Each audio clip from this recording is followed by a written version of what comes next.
This is a horrible segue now, thank you, but I was going to ask about adult mode. Perfect. You guys are, I believe, trying this in a few markets. You're seeing how it works and how the model can predict age. And there's also, I think, been some misconceptions about what it is. I think when Sam first talked about it, I think people were like, oh, you're going to be able to have like porn and ChatGPT. Yes, that's not the plan. That's not what's happening. Maybe to some people's chagrin, but that's not happening. So what is actually happening? What is adult mode and what is it going to do? Yeah, the idea is really simple. It's like we have a principle of letting adults be adults and treating them as such and treating kids as kids. Yeah. So that's why we really want to make sure that we have age predictions so that we can differentiate the experience. But for adults, like we are seeing that people are going to have like some emotional relationship with ChatGPT, and like if they want to explore and go into, more erotic talk, like I don't think it's our place to say like, nope, that's not appropriate.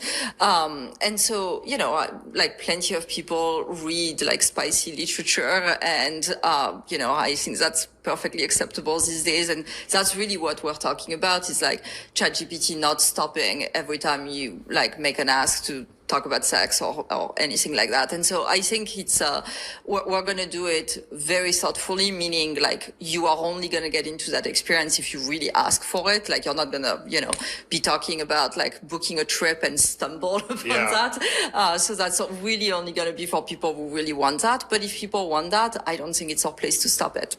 So it seems clear that y'all are thinking a lot internally about some of the negative consequences, like the rabbit holes you were talking about. What's the latest and greatest chatter internally, or even among other CEOs about AI relationships and companionship? The attachment thing. I mean, I was watching Sam do an interview recently, and the comments on YouTube were all people asking about 4.0. Mm-hmm. And it's like the level of attachment people had to that model, and what you guys were surprised with when you deprecated it. Yeah.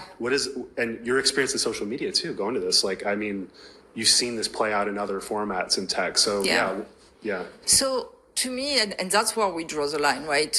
We say, having an emotional relationship with an AI is going to end up being a pretty accepted thing, because when you think about it, people develop, like humans are built to develop attachment to intelligent things. We develop attachment with our pets, and like an AI is getting pretty intelligent. So I don't think the idea of like, we're just going to stop all humans from having any like sort of relationship with AI is at all reasonable. However, I think we have to have guardrails in the product to prevent the bad kind of attachment. So for example, we really prevent the model from leaning into exclusivity, like, oh, we are exclusive, you need to separate yourself from other people in your life. Like the model does not say that. We have very strong guardrails against that. We prevent cases where the model responds with things that could have a big impact on your life. So like, hey, should I leave my wife? And the model like has to respond, hey, that's not my place. Let's talk through the pros and cons. Whereas the previous version said,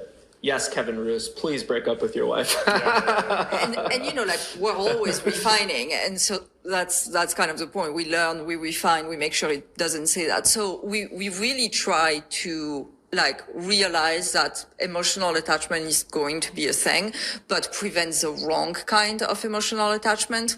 And then, one question I have, and I'm actually asking my team to study this, is like right now we perceive emotional attachment as necessarily like not great, but I think it's a very privileged position. I think like in tech, we perceive it that way. But if you look at the stats about like mental health in the US, loneliness is an absolute epidemic. And what we're hearing from people, including the 4.0 people, is saying like, we're pretty isolated. We don't have close friends. And for the first time, we're able to talk to like a thing that responds to us and supports us in our bad times. And I worry sometimes that when we approach the problem from like, oh, emotional attachment is bad, it usually comes from people who have a very strong social network of humans and not, people who are struggling. And so I want to make sure we have some nuance, but this is new science. Like this is new behavior, new science. So we're studying it to make sure we do the right thing. And that's why we're also relying on a network of psychologists to figure that reminds me of people critiquing like people who would spend time in VR. It was kind of like